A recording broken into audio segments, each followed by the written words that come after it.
Hey y'all, I'm Allie. Welcome to Little Hill Homestead. If you've been watching our videos this week, you're probably like, why is this girl doing so much Greek stuff? Well, because you asked me to. So yesterday or the day before, we showed you guys how to make tahini, which is a sesame paste that is used in all hummuses, most hummuses. Some of them use other stuff, but that's what we're using today.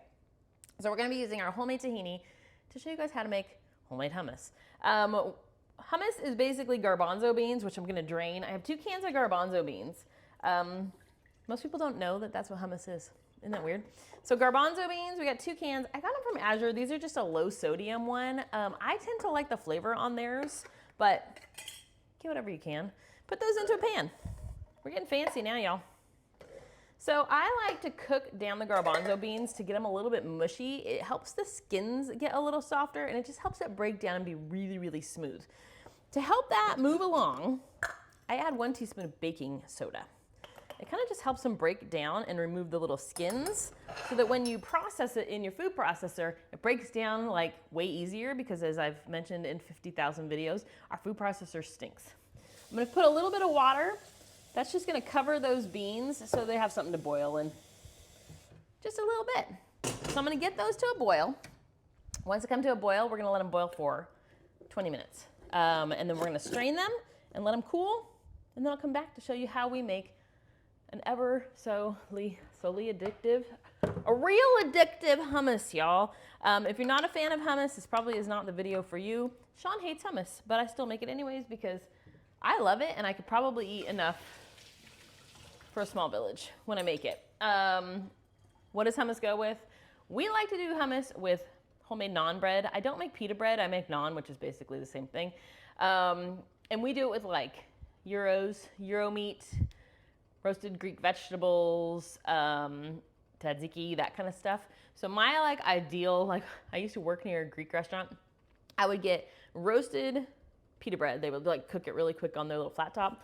And then they give me a little side of hummus, a little side of tzatziki, and then a little side of, what's that eggplant one? Another one with eggplant, and then a garlic dipping sauce, which I still have not figured out how to make.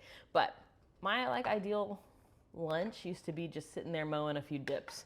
But today, I'm gonna show you guys how we make homemade hummus. You can buy it at the grocery store, but this is gonna be better. So there we go. All right, I'm gonna let this come to a boil. Like I said, 20 minutes, and then I'll come back to show you what it looks like. All right? All right. All right, while my stuff's coming to a boil, I like to do this in a blender. I find it works better because, like I said, my food processor stinks. I have a Blendtec blender. I have one from Vever as well, which I really, really like. It doesn't fit under my counters, so I haven't figured out the best place to keep it yet, so today we're using our Blendtec. What I like to do is let this kind of sit and kind of mold together a little bit before we add our garbanzo beans in. So I like to do that step right now. The first thing you need are 4 garlic cloves.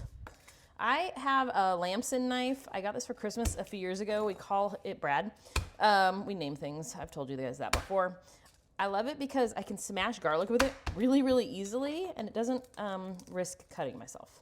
So I'm gonna throw 4. There's a tiny little straggler, so we're gonna throw him in too.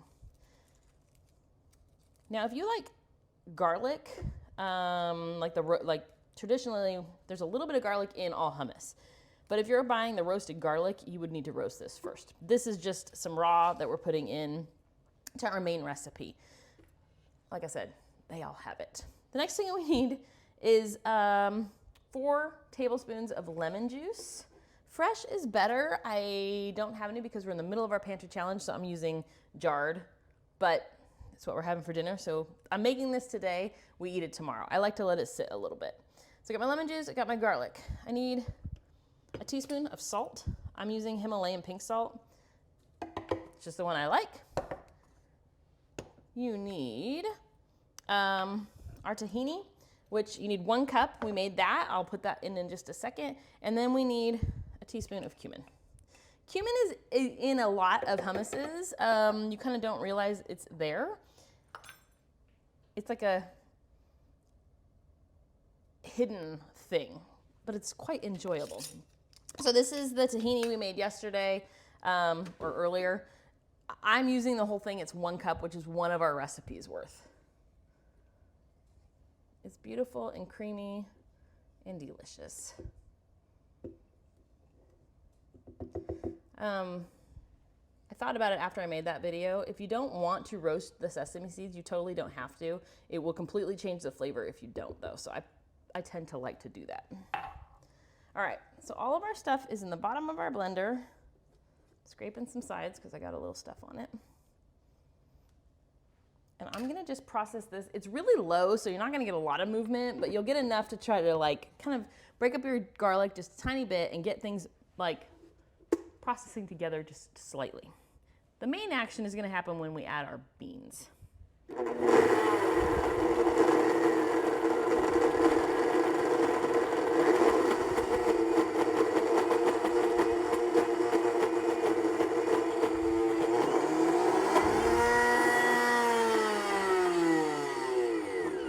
Okay, it won't do much, like I said, but just enough to kind of break up our garlic, get it mixed in with our tahini.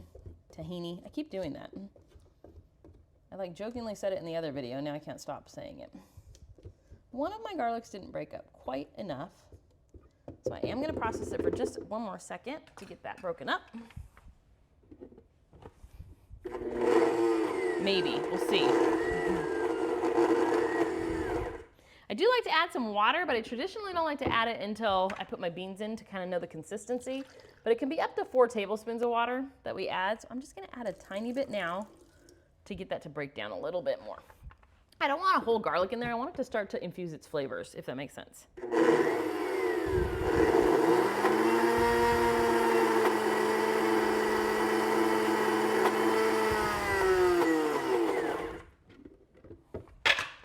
This will make way more sense when we get all our other ingredients, but yeah, it broke up my little garlic. We're just fine. Okay, so that is just gonna sit here until my beans are cooled. Let's do a bean check-in. Should we do let's go do a bean check-in. It's a good thing we did a bean check-in because they're gonna fall all over the place. That's what happens when you try to multitask and you're not good at it. So my beans are obviously boiling really, really well. I'm just gonna take them off the heat to slow it down just a little bit. That was genius. So the color of them is changing a little bit, and as you can see, do you see the peels? They're starting to fall off. That's what we're looking for. So I'm gonna let this continue on its little journey for just a few more minutes till it breaks down more. I like to give it a stir, let everybody start to get really mushy and good and broken down. Don't walk away and forget that you did this, like I did. Anyways, I'm gonna let our ingredients just kind of sit there and kind of mold together, and I'm just gonna continue to let this boil down without overflowing for a few more minutes. All right, we'll be right back. I'd say about 15 minutes, and I felt like these were broken down enough. You can see it's like starting to mutilate. All of the peels came off. They're looking great. I have this little tiny strainer. I'm gonna go ahead and strain these off. Should all fit in here. Scrape out everything you got. And then just let these kind of cool. Sometimes I rinse them depending on like what it is looking like. These, I think they're gonna be okay. If you wanna cool them faster, go ahead and rinse them. I'll go ahead and rinse them just a touch, but they aren't gonna need a lot. It's mostly just to cool them down, to be honest. But those peels, by the way, will sometimes clog your holes, so I tend to stir it as I strain it.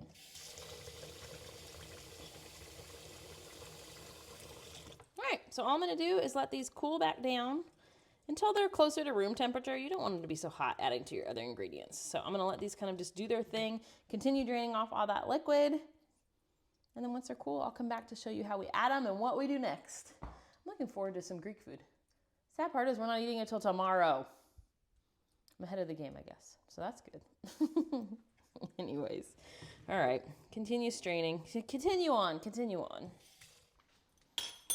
Okay, 2 things. I totally forgot to add my EVOO. So I need to add 2 tablespoons of extra virgin olive oil going in. It's kind of important in hummus to have a little olive oil, and I totally blanked out on that one. My bad. Ain't no thing but a chicken wing. I have not tried it with other neutral oils. I tend to really like just traditional olive oil.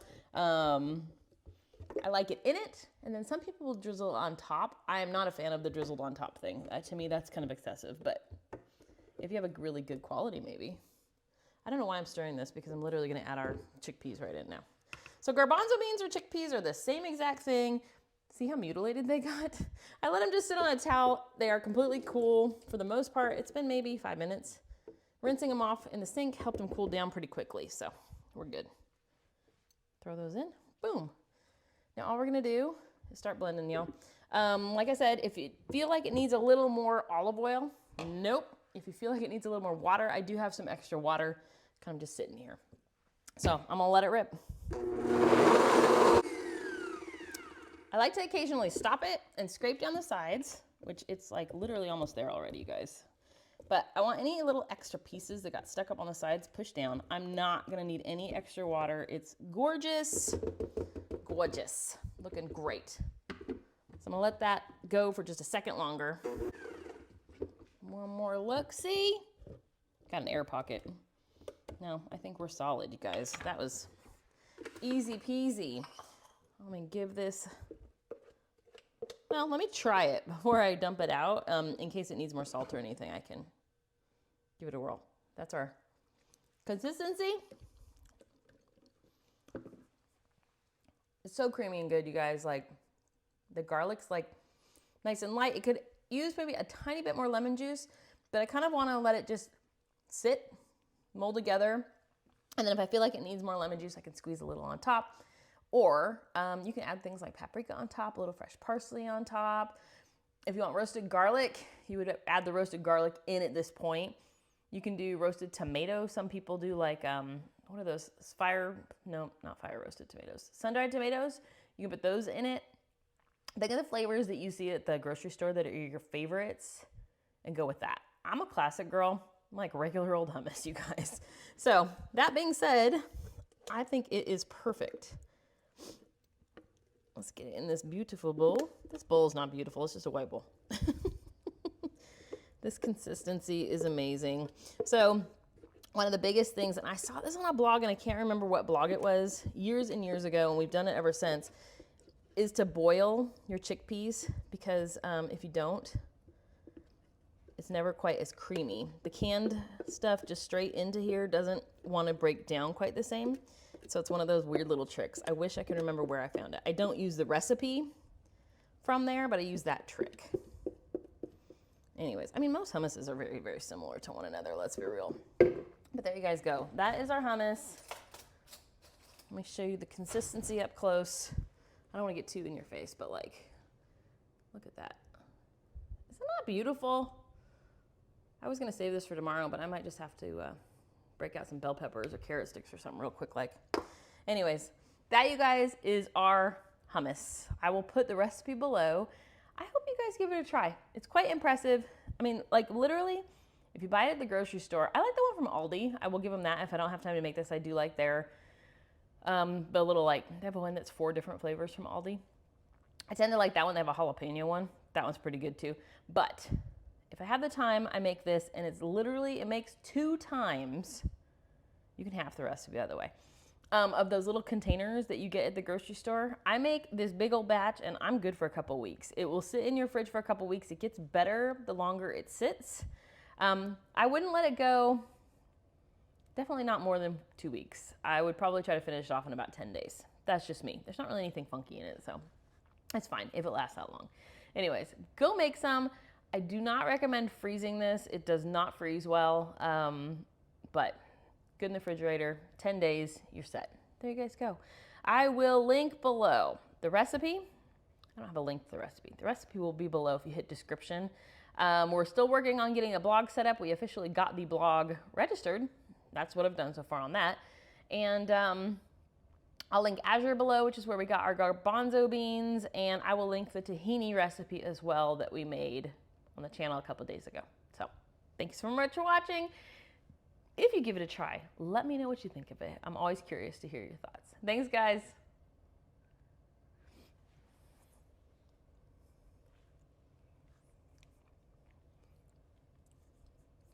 It's so good. Who doesn't want to eat spoonfuls of tahini?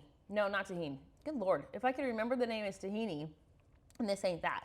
This is, my friends, hummus. Mic drop. It's so good.